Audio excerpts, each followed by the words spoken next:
Assalamualaikum warahmatullahi wabarakatuh. Good morning everyone. Selamat pagi semuanya. Selamat datang di channel saya. Channel kita belajar bersama. Perhatikan dengan baik penjelasan dari saya.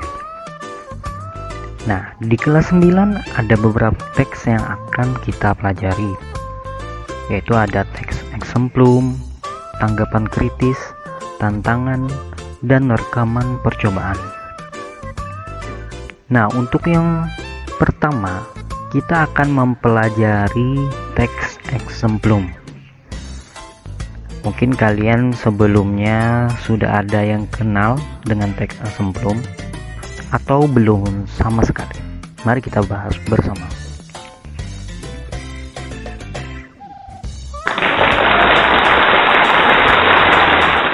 Oke, teks exemplum. Pengertian teks exemplum. Nah, mungkin dari kalian bertanya-tanya, apa sih teks exemplum? Teks exemplum adalah jenis teks yang berisi insiden yang menurut pelakunya tidak perlu terjadi. Secara pribadi, pelaku menginginkan insiden itu dapat diatasi, tetapi ia tidak dapat berbuat apa-apa. Nah, di sini ada beberapa poin yang saya garisi atau saya beri tanda. Yang pertama, tidak perlu terjadi. Kenapa tidak perlu terjadi? Karena ini tidak perencanaan oleh pelakunya. Pelakunya tidak merencanakan ataupun tidak menginginkan. Nah, tidak menginginkan terjadi atau tidak disangka-sangka. Nah, secara pribadi pelaku menginginkan insiden itu dapat diatasi. Nah, insiden itu telah terjadi dan pelakunya ingin dapat mengatasinya, tetapi ia tidak dapat berbuat apa-apa. Nah, walaupun dia ingin mengatasi, tetapi dia tidak dapat berbuat apa-apa dengan insiden ataupun kejadian yang telah terjadi. Nah, jadi teks exemplum itu intinya suatu kejadian yang tidak dikira-kira terjadi. Nah, seperti itu ya. Oke, kita next lagi. Nah, di sini ada struktur teks exemplum. Apa saja sih struktur teks exemplum? Oke, teks exemplum yang pertama strukturnya ada orientasi. Seperti teks-teks sewajarnya selalu ada orientasi ya. Apa arti orientasi? Pasti dari kalian sudah ada yang tahu. Orientasi di sini artinya bagian awal teks yang membicarakan pelaku utama. Maksud dari bagian awal ini apa? Maksudnya adalah perkenalan. Orientasi itu artinya perkenalan tokohnya. Ingat baik-baik ya, perkenalan tokohnya. Bisa juga tidak hanya tokohnya, bisa juga perkenalan suasananya, perkenalan tempatnya, itu bisa juga disebut orientasi. Oke, next. Setelah orientasi ada apa lagi? Yang kedua ada insiden. Nah, dari kata-katanya sudah sering didengar ya, insiden. Peristiwa berisi persoalan yang dihadapi pelaku. Nah, berarti insiden ini sebuah peristiwa, sebuah masalah ataupun sebuah kejadian. Nah, yang terakhir Ada interpretasi. Maksud interpretasi apa? Evaluasi dan memberi pelajaran pada dirinya. Maksud pada dirinya ini pada pelaku ya. Nah, kalau bisa disimpulkan, interpretasi ini adalah makna atau pesan moral yang ingin disampaikan oleh penulis kepada kita, atau juga yang paling sering kita dengar, amanat. Nah, seperti itu. Nah, mungkin dari kalian ada yang bertanya-tanya juga. Kemarin saya lihat struktur teks Exemplum ini ada 5. Ya, tidak salah juga, karena struktur teks Exemplum yang inti itu ada 3: orientasi, insiden, dan interpretasi. Abstrak dan koda itu hanyalah tambahan. Oke, kita next lagi. Nah, kita langsung ke contoh teks Exemplum. Nah, contoh teks Exemplumnya ya, orientasinya. Nah, kita langsung ke kalimatnya.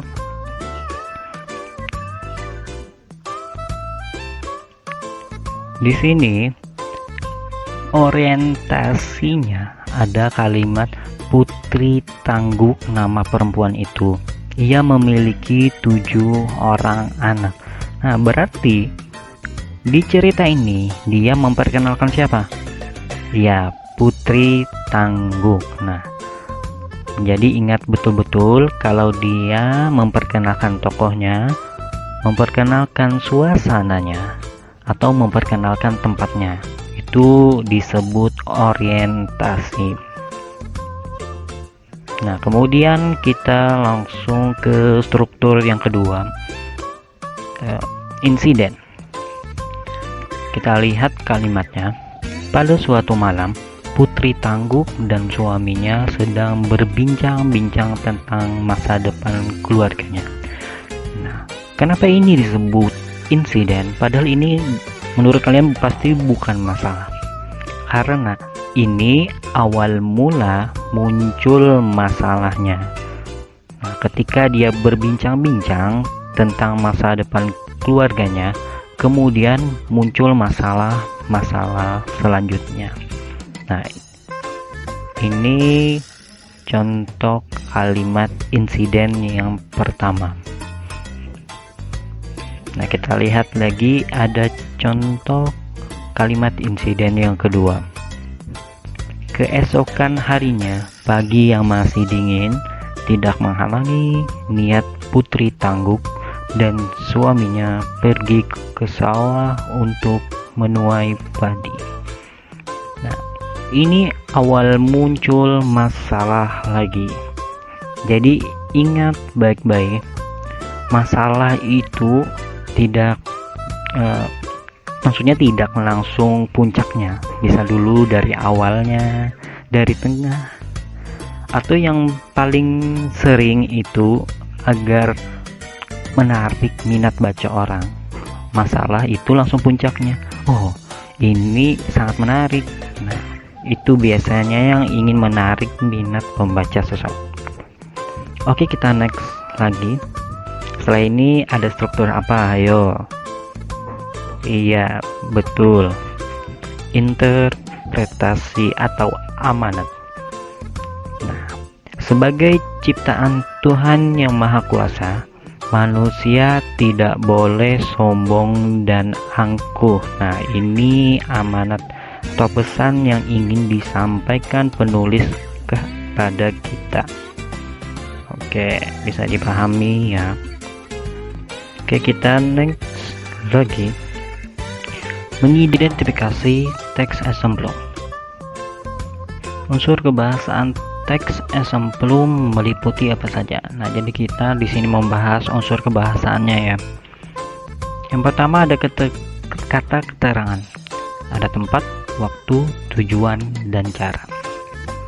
Yang kedua ada kata hubung, intra kalimat, dan antar kalimat. Yang ketiga, kalimat majemuk setara dan bertingkat. Oke, kita bahas satu-satu.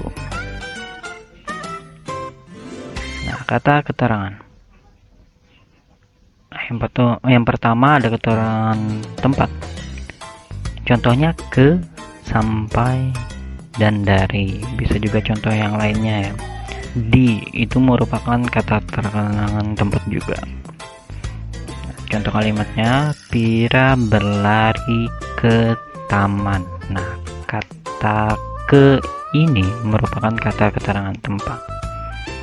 Oke, yang kedua, kata keterangan waktu.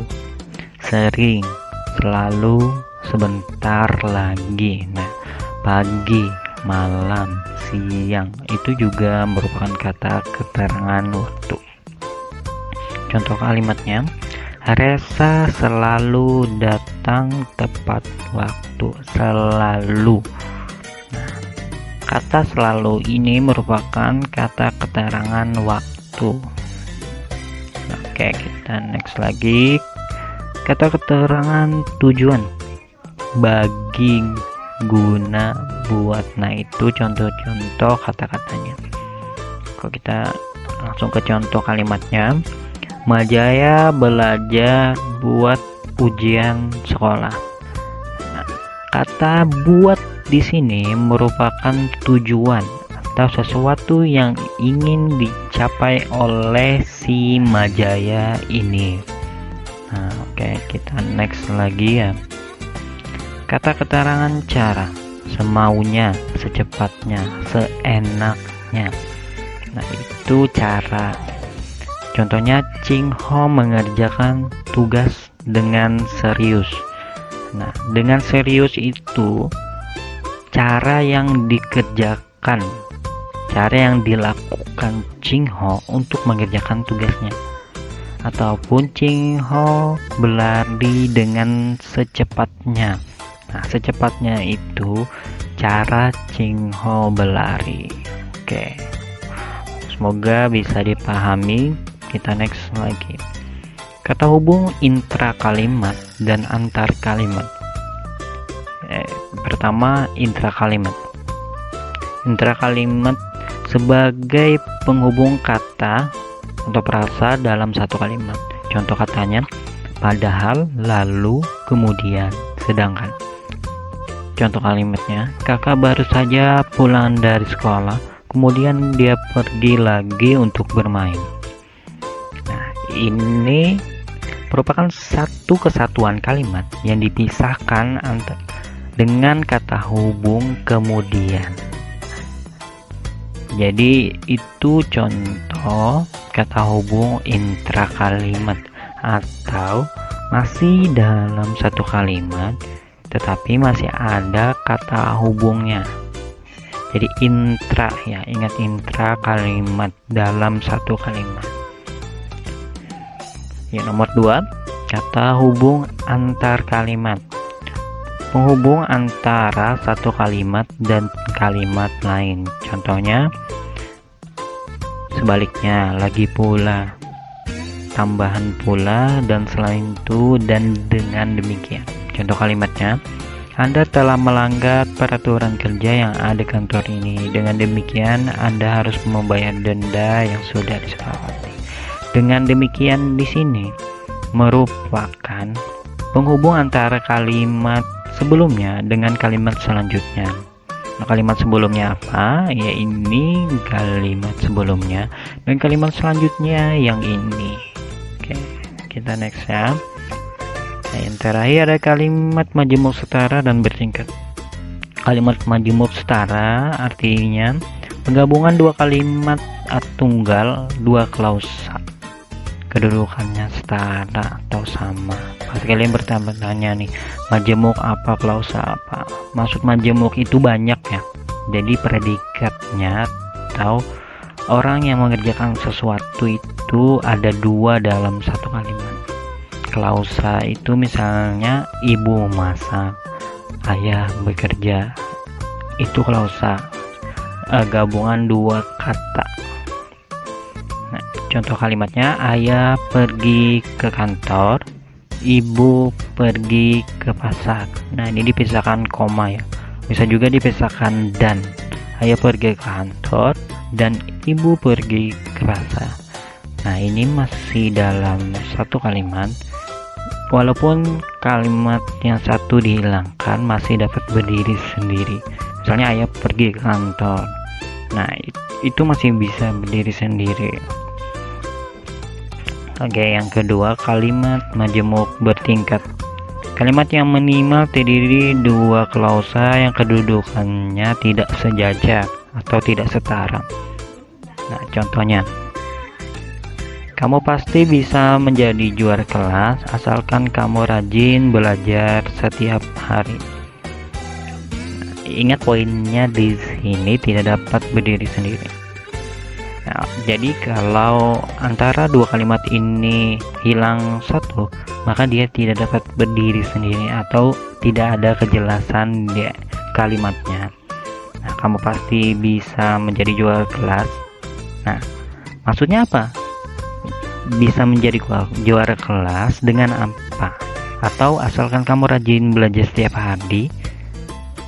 Nah, maksudnya juga apa? Kurang jelas kan? Jadi seperti itu. Nah, tugas dari saya, nanti kalian baca, dipahami betul-betul.